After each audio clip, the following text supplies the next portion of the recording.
So tonight I spent an hour and a half recording a video for you guys. It was a story time and it didn't record properly and it's gone. But I had a story time and it was a ghost story.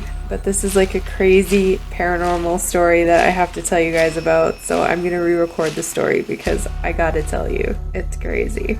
Hi guys, so I already recorded this video last night, which is very strange, and I recorded 2 other videos around the video that I recorded about this story, and for some reason this story didn't record. And I have a screen in front of me and I can see that the record button is on because I have my laptop in front of me while I film. Honestly guys, like, this is really weird that it didn't record.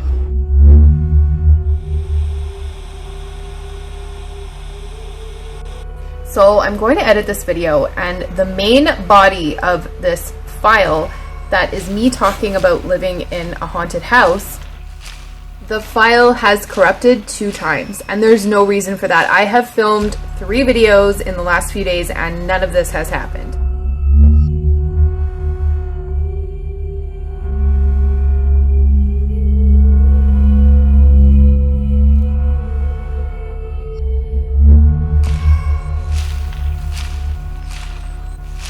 And it's only the part that I'm talking about, the poltergeist in this house. And the light keeps flickering.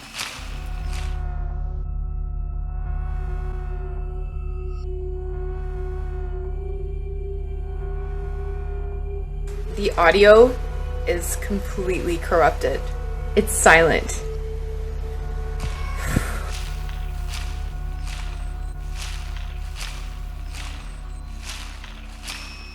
I just spent 2 hours editing this video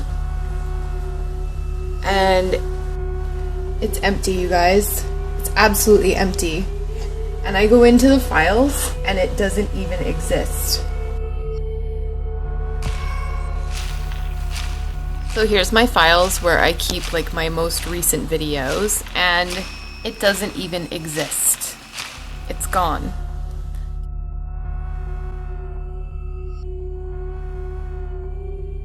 And just to prove it, I'm gonna go into my recent files here. It's not even there. If there's anything that I can prove right now is that it's 2 in the morning and I would love to be in bed right now, but I have been up editing for 2 hours.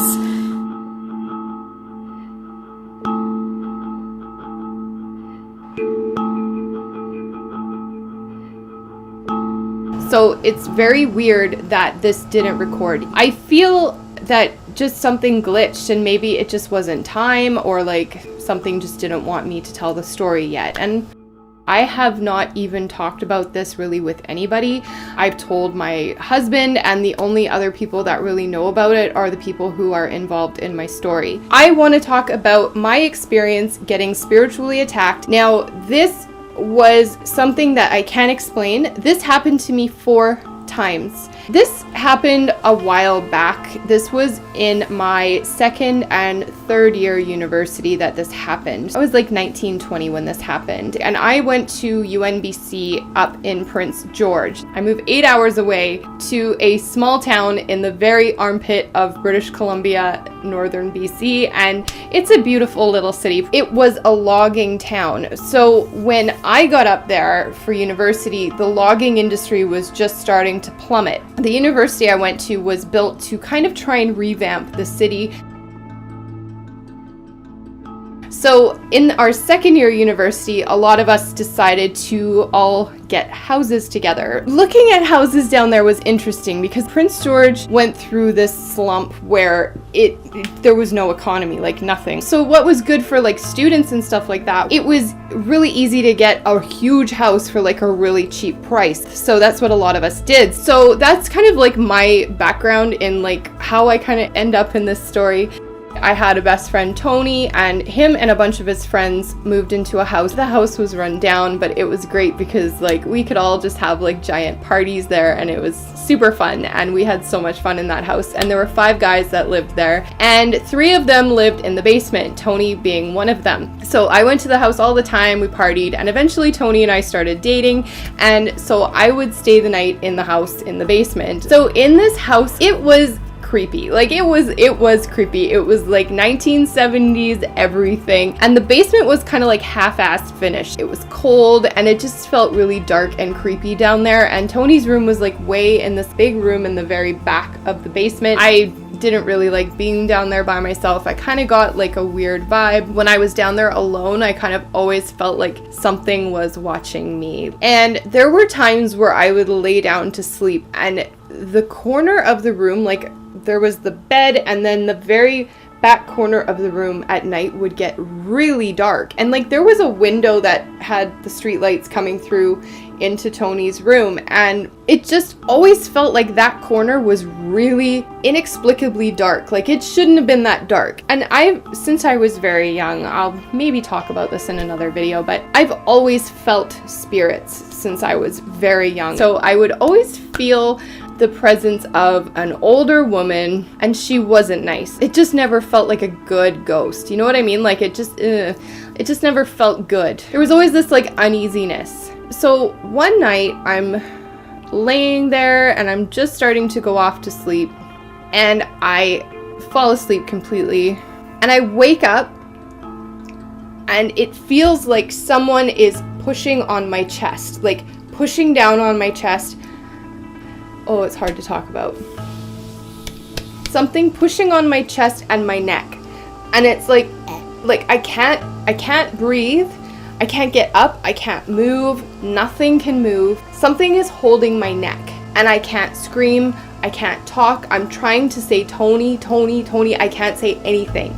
Nothing is coming out. I'm trying to scream, and it's like, like it's just nothing coming out of my throat. And this carried on for like it felt like a minute, but it had to only have been about 20 seconds. And when I started to really come to, finally I was able to like get up. I was shrieking, I'm not gonna lie. I don't want to scream because my father-in-law's here and he's gonna think I'm insane. And Tony wakes up like, what the hell just happened? I'm like, I have no idea what just happened, but something just attacked me in my sleep. Tony's kind of like, all right, just chill out, relax, go back to sleep. And I'm like, okay, go back to sleep. So we wake up, everything's fine in the morning, and then all of a sudden the next week, Tony wakes up at 3 a.m, shrieking, screaming, like, ah! He was shrieking, and he said that something attacked him in his sleep.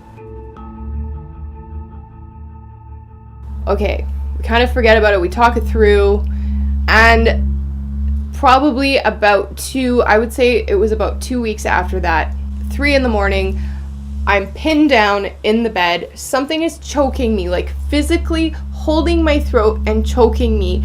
And I am stuck and I can't move. And I'm trying to scream and I can't scream. I'm waiting for it to pass, and I get up and I'm shrieking. So that's both of us shrieking. Like, this isn't sleep paralysis, because sleep paralysis, I would still be getting this happening to me now.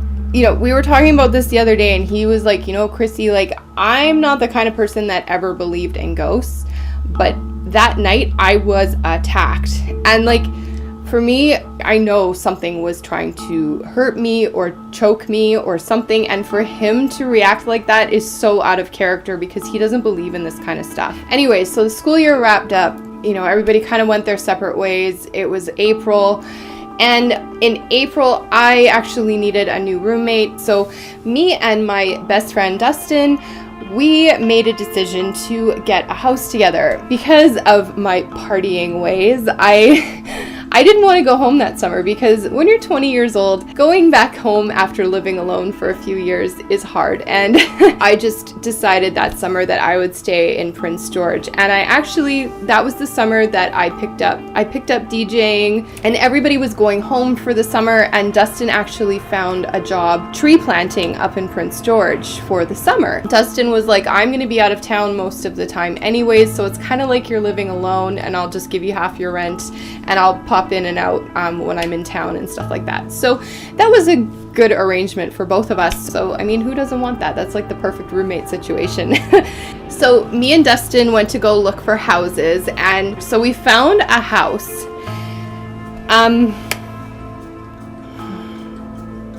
This still scares me talking about this. We actually found a house that was about $450 a month in rent, which was really cheap, and we were like, wow, this is amazing. And we met with the landlord, and the landlord was really scarce. Like, the landlord didn't want to be around. We got the keys and we moved in within I think 2 days we were moving in. So we had a party the night we moved in, and we had our friends over, and it was great. We set up the DJ equipment downstairs in this like huge room in the basement, which was another selling point for us. Our neighbor was deaf, so it was wonderful for DJs. So we had all the equipment set up downstairs in the basement. Dustin had his room in the basement, and my room was upstairs. So we had a party the night we moved in. We were like, yeah, everything is great. We got a new house. Like, summer's gonna be awesome. And everybody went home. Dustin and I went to bed. And in the middle of the night, on our first night in the house, somebody broke in, took Dustin's VCR,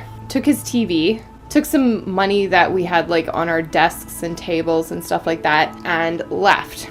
There was no forced entry. When we called the cops said that there was no forced entry, and it was just a very strange thing because it was like somebody had the key. We should have known better to change the locks when we moved in. The next day, we paid to change all the locks. Okay, so 2 days after we had moved in, we had to deal with this weird stuff, and then Dustin was like, well, I have to leave because I have to start tree planting, and I'm going to be out of town for the next week. I was a little nervous because we had the break-in. He went off tree planting, and that was the third day we were in the house. So I had a cat. This was like a big cat. He was a big guy. He was probably about 20 to 23 pounds easily. Like, you could barely lift him up. He was such a big cat. So I was down in the basement DJing, and I always kind of got a creepy feeling in the basement. It didn't always feel that great. Like, it just felt kind of like somebody was always watching, like, over your shoulder. Like, you know that feeling like, ugh, someone is watching me. I'm not by myself. Something is weird. Protect yourself. Like, that was the vibe I always got in my basement. Dustin had left town, and I was like, screw this. I'm gonna DJ the living crap out of these turntables. I'm gonna like have an epic DJ session for like 3 hours and some drinks and just chill with my cat and play music super loud. Now, when I was down there, I started to play music, and my cat, who was like this huge ass cat, was like chasing something around the room, like back and forth, back and forth, back and forth. And this cat was not active. The cat was chasing someone or something. It was like a person was like dangling a cat toy in front of him and like going from one end of the room to the other with this cat toy, like making him chase it. And the cat was really intense and like borderline stressed, chasing this thing around the room. I'm just like, what the hell is going on? Okay, this is weird. So I go to turn on the music, and I start playing the music, and out of the corner of my ear, I kept hearing stuff happening upstairs. And I was like, something's banging around upstairs. I thought maybe it was the bass or something like that, but the speakers were big, but not that big to like shake the house that bad. Every time I like turned on the music, something would go weird upstairs, and like footsteps and like weird stuff would happen, and then I'd turn off the music and it would stop.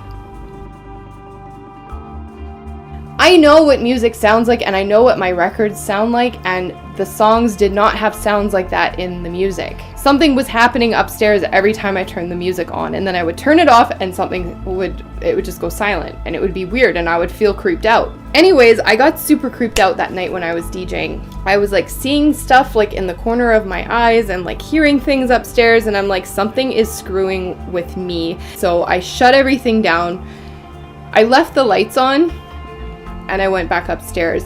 And the cat would always be following something around the house upstairs as well. It was very strange. Like, he always just like saw something that I couldn't see. So after that night, I always felt kind of uneasy being in the house by myself. After about 2 weeks of living in the house, I was laying in bed one night and felt really uneasy, and I was just watching a movie.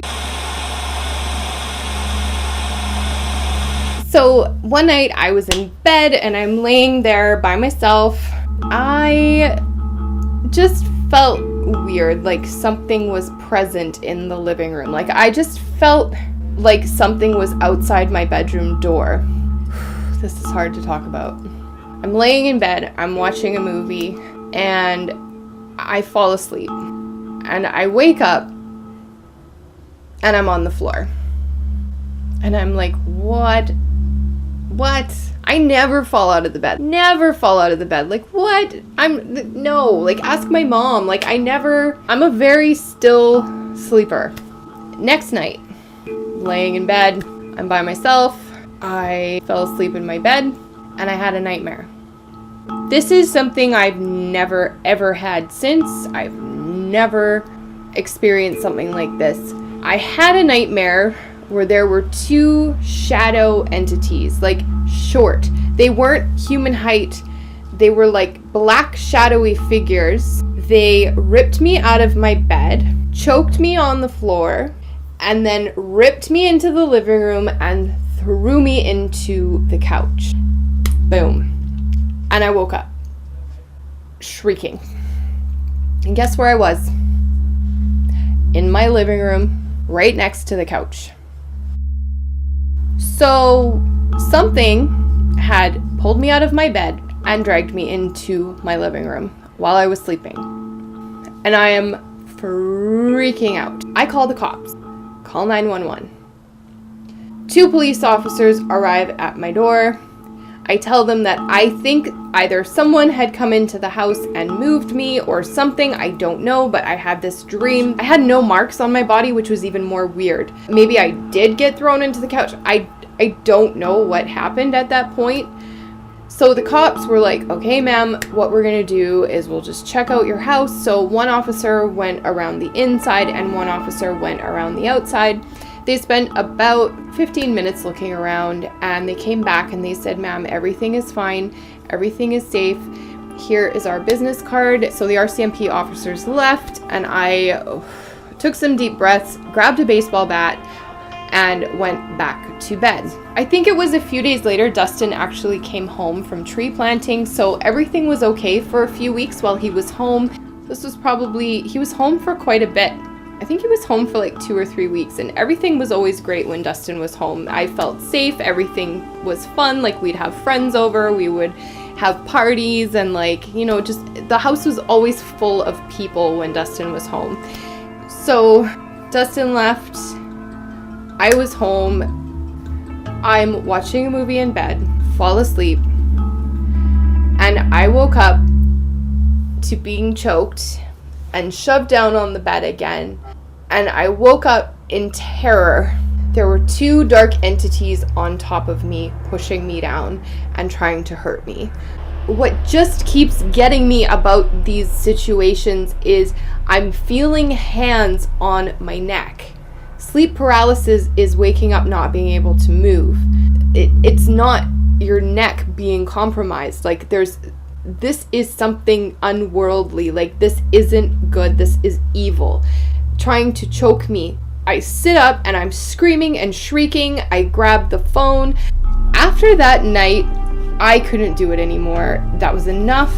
I was terrified. I actually ended up going back to Vancouver for about 3 weeks and staying with my parents. When I came back from Vancouver, and I literally packed up everything and I just left that house. I'm pretty sure I didn't even tell Dustin that I was moving. I literally came home from Vancouver, packed everything, and just left.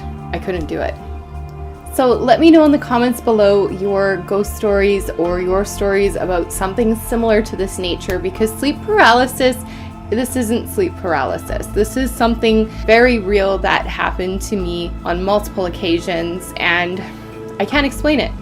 I can't explain it. So anyways, thank you so much everyone for watching my video. Thank you for watching this very long-winded video as well. Make sure to give this video a like if you enjoyed this story and if you want more, because I have a few more. And also don't forget to hit the subscribe button if you haven't subscribed already, and follow me on Snapchat if you want to get to know me a little bit better and follow me throughout the course of my day. Thank you so much for watching everyone. I love you all very much. I'll see you guys in my next video. Bye!